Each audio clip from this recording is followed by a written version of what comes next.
Greetings and welcome everyone back to the channel. Yeah, I know, it's been a long time since you guys hear my voice in a normal video. This time I'm making my own voice because it's my own thing to do. So, let's do this.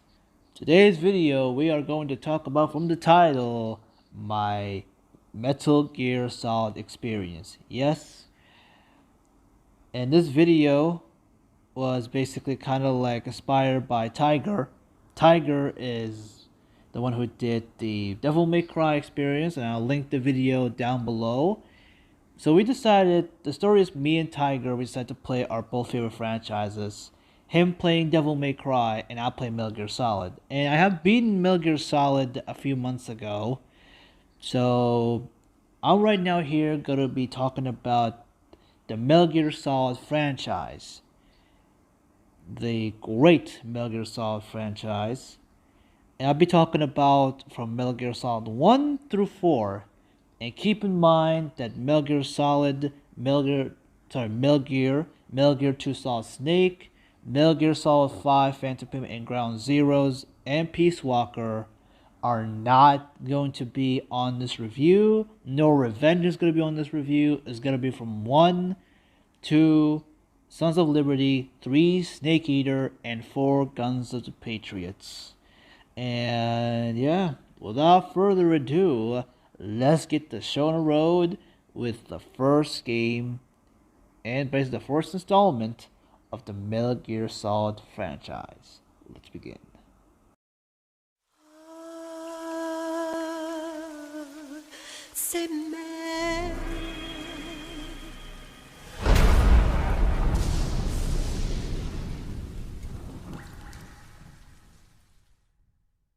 Before we start talking about the first game, let's get you guys a brief history of Metal Gear. So, the Metal Gear series was created by this fellow. If you guys don't know who this guy is, this guy's name is Hideo Kojima, the man and the brains behind this series.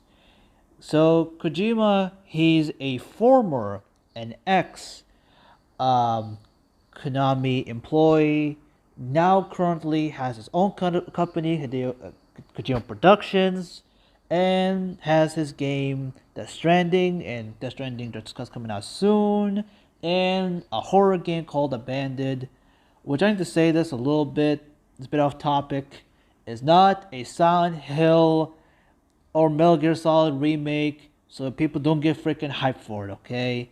Just don't get too crazy for it, alright? Anyways, moving on.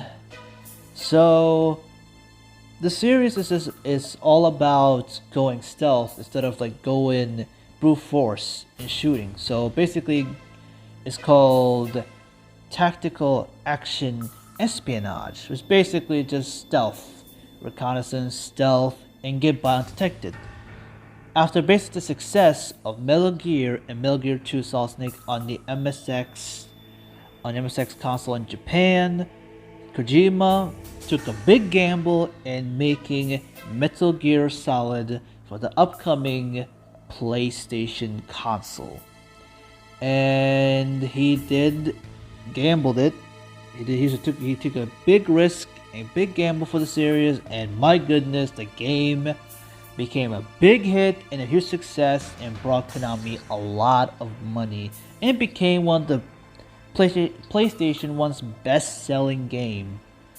One of the best-selling games. Not the absolute best, but I wish it was, because the game is awesome. And it's of course a classic game that came out back in 98. Like basically the same month I was born. Like the game came out a few months after I was born, so it's kind of like a little funny there. So Metal Gear Solid 1, released in 1998 for good reviews and everything. So let's start with the story. Now, before I begin with the story, this is coming from a beginner fan. I might not get some of the story stuff right because I haven't played in a while. I might forget something. If I'm mistaking anything, please do not take this word review seriously. It's more like my experience in the series, okay? The word just review, I'll put it on quotations on if I upload this video. I use quotations on it, so please don't take the word review very seriously. So let's begin. Story time.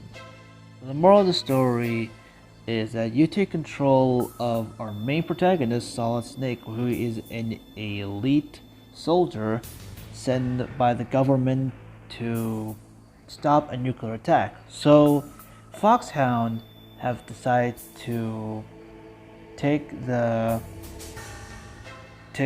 country like hostage in some way, and they stayed in a remote island in Alaska called Shadow Moses, when they definitely train a bunch of soldiers and Hounds as well a nuclear weapon.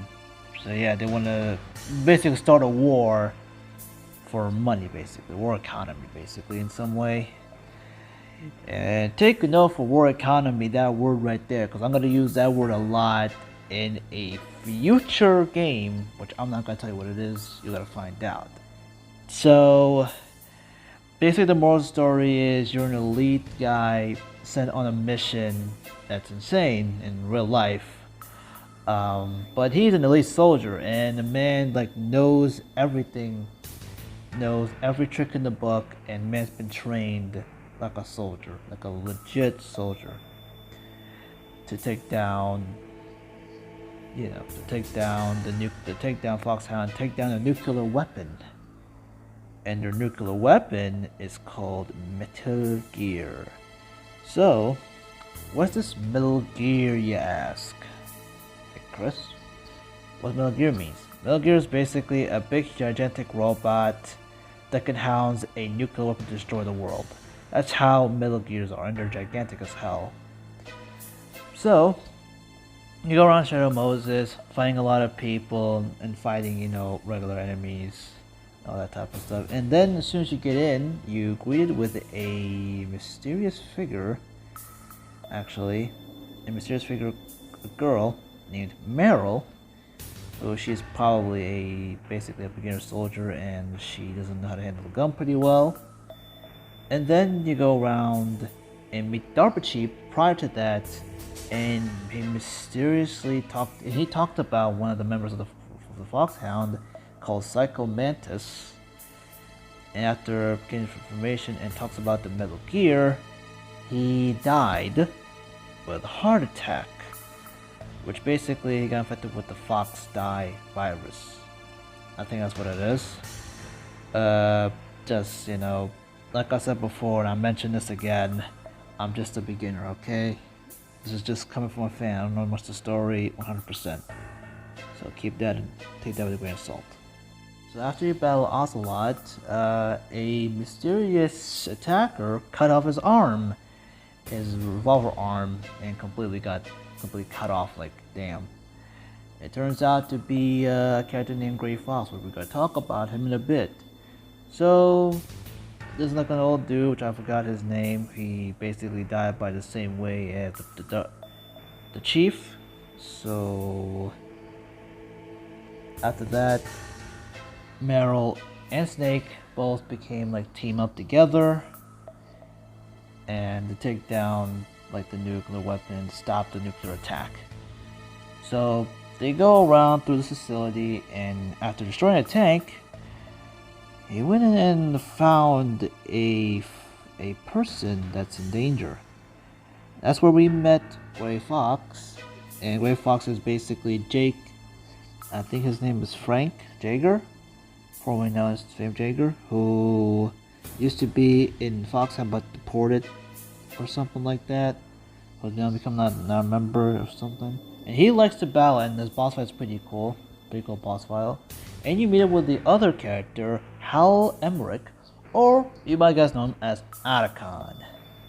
He's definitely a taco weeb, and he's the man who is responsible for creating Metal Gear, or definitely known in this game Metal Gear Rex, by another snake, Liquid Snake. Liquid Snake, it turns out, is actually the clone of Solid Snake, and basically his brother. Yep, his brother. Why his brother? You'll find out as well soon enough. We'll get to that in later. So now, and by the way, just a little extra thing, side note, when you fought for Ocelot, you'll have different, if you do great, he'll say, "You're pretty good," or he'll be disappointed.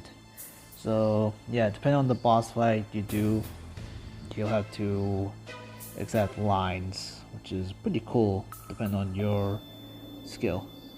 After fighting and getting through a boss fight, you go ahead and meet with Psycho Mantis like the Darba Chief as mentioned. And he is by far the highlight, if not my opinion, the highlight of the game. He is by far the coolest freaking villain in the series, and he is actually one of my favorite bosses, which we'll talk about the boss section a bit later on. He defeats Psycho Mantis by basically switch controllers, which is kind of cool. I actually would have loved that. Pretty genius from Kojima himself. Pretty awesome. After defeating Psycho Mantis, you go through kind of a little bit of maze with the wolf dogs. Yeah, you gotta be careful with these guys. And then you gotta go ahead and battle against Sniper Wolf. Okay, I'm gonna say this and they're gonna be pretty honest here. Sniper Wolf is by far one of the worst bosses in the game because the fight, oh my god, it's a pain in the ass to deal with. Both her forms are an absolute pain in the ass. She's probably part of this box now, but Jesus Christ, is a pain in the ass boss fight. I cannot stand fighting her. It's a pain. Anyways, so after fighting her, you go definitely and climb the top of the tower, and you see the hidden D from the very beginning when you start the game. And who's driving behind the hidden D, you ask? It was his brother, Liquid Snake. Yes, after scaffolding, basically just climbing up the freaking building to the top of the roof and using the Stinger launcher, the anti-tank rocket, and beat him up, which I gotta say, a really ballsy move from Snake, just climbing up while getting completely shot by the hidden D. I'm surprised that he didn't even die. Wow, it's just amazing. You fight definitely like you get through, you fight her again, and then you meet up with the next person, which is Raven. A big dude with a Gatling gun can completely kill you, or a flamethrower. I forgot which weapon he uses. How memorable! So I remember it's been a long time since I played in GS1. It's been forever. So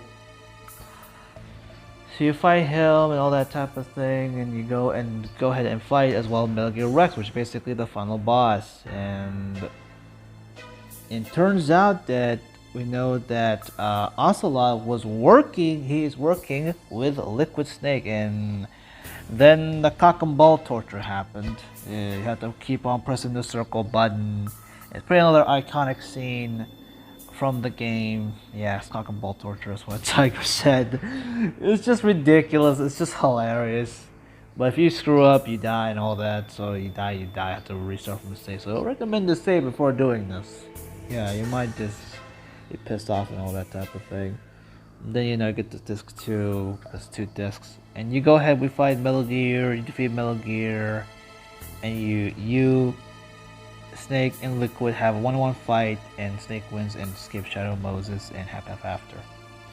So yeah, that's basically the story of the first game. Pretty simple, I guess, but nothing with much detail. So that's the story. Now for the next part, which is the characters section. Now for the next segment of our Metal Gear Solid experience, we talk about characters. This game has a really colorful cast of characters, from Solid Snake to Liquid Snake to Revolver Ocelot and all that type of characters. They're really good characters. Just the briefs, just to say that, just a bit of briefly saying this, that the characters in the series are pretty amazing. Now we're going to talk about the boss fights. The boss battles are pretty good. My favorite boss fights are Psycho Mantis. That boss fight is pretty awesome. Forget about Sniper Wolf. That boss fight is the worst boss fight in the game because oh my god, you'll see why I hate the boss fight a lot. I hate that boss battle with a freaking almost with a passion, but I hate the boss fight. It's a pain in the ass boss battle. You'll see why. Another boss fight that I like is the climactic fight against Rex and Liquid. Those are my favorite bosses. But mostly number one is the Psycho Mantis because fucking awesome. Reach your memory card and shit. It's just creeping me out. Now basically next up is controls. I'm gonna say this and I'm gonna be honest 100% that the controls of the game sucked. At first, I didn't play number one, I played number two first, and the controls sucked. I hate the controls. I hated the controls of that game. I hated it, and thank God I went to MGS1, so I did. I got to MGS1 and played the VR mission, and my goodness, without that, I'll be just fucked. Like, literally at this point, fucked beyond belief. It's just, oh my lord, it's just, oh my god. Like, the moving was so bad. I hate the movement. The movement was so fucking awful. But thank goodness for the VR missions. They helped me get through MGS2. Then I would play MGS3. Then I played the first one. Then I played the fourth one at the end. The fourth would be the last game I played. So that's basically that. The controls are pretty simple. Like the buttons controls, like triangles, the first person camera view. Like triangles, like the action button. Like squares to shoot. Like the L1 is definitely changing up your weaponry and go cycle. No, cycles are the like key cards, rations basically your health bar.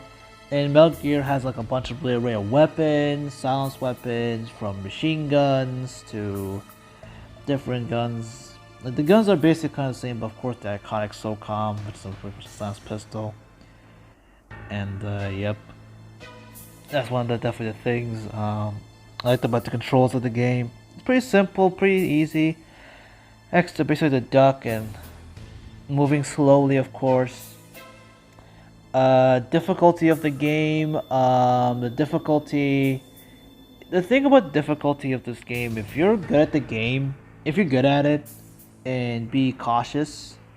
I died a couple times. I'm not gonna lie. My first from playing that game the second time, playing the game like the second, like not second, sorry, the third game I played in the series is I would say yeah, you would die a lot. Like I'm not gonna lie, you gotta die a lot if you're not as stealthy and you just go in guns blazing. You're asking to die. Like the game will punish you for sometimes a slight mistake could you just die.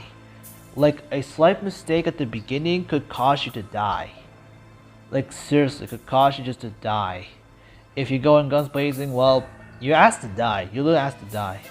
You have to, of course, use boxes to help you go through and navigate the places sometimes, because boxes, of course, are pretty much synonymous with the Metal Gear Solid franchise. Using shock grenades to disable cameras, use flash grenades to flashbang them, body armor to reduce damage, which is using body armor is pretty handy for a boss like Metal Gear Rex. Or else if you're Tiger and you just completely miss the body armor and you fight like 50 times until you beat Rex. Yeah, it took him that long to play 6 Tango. To me, I died a couple times. I died 3 times against what's her name? Sniper Wolf. In total, I died 3 times. Mainly the first one. Oh, by the way, I forgot the controls. The sniping controls in this game and in number 2 suck balls. Suck fucking balls. Even with the antidepressant freaking diazepine, benzodiazepine, fucking suck. The controls suck. The sniping is awful. It's frustrating. It's frustrating. It's pain. Oh my god, I just hate the sniping controls in both these games. Are awful. Except like the 3 and 4, the sniping is much more better and way more better at sniping than just god damn it. Especially in 2, you need like a lot of sections in 2, which we'll get to that later. Oh fucking hell, I hate it. I hated the sniping. Ugh. So anyways, I forgot what I was trying to say. Um, so yeah, the freaking like bosses are pretty cool. The controls are good. The difficult, like I said, about difficulty. If you're stealthy and you definitely, keep your eyes peeled and not fuck up too much, you will get through it pretty no problem. But if you're definitely like me, who definitely is not play too many stealth games, you might get fucked and died over and over and over and over. You'll die a lot if you first time playing. You'll die a lot. There's no one say, oh, "I'll never die. I'm just so good." You'll die a lot. You'll die a lot. So in conclusion, the game is really good. If I give it like one being bad and five being amazing, I'll give this game kind of a 4 out of 10. Really good game, really enjoyable. If you pass all these like flaws and all that type of stuff, but it's pretty fun. It's a pretty unique experience. And well, this is not definitely the end, of course, because the next game we're gonna move on to the next generation, the PS2. It's for, well, I think the biggest title yet that came for the PlayStation 2 at the time, Metal Gear Solid 2. Alright, before I end the video, this is gonna be, by the way, it's gonna go on to parts. This is just part 1 out of my Devil May Cry experience. Part 2, every week, I'll be posting parts every week. Just let you know before I end the video. So every week I'll do a part. So every week I'll be posting a part. So yeah, I'll see you guys in the next part 2, which is metalgearsolid 2, Sons of Liberty.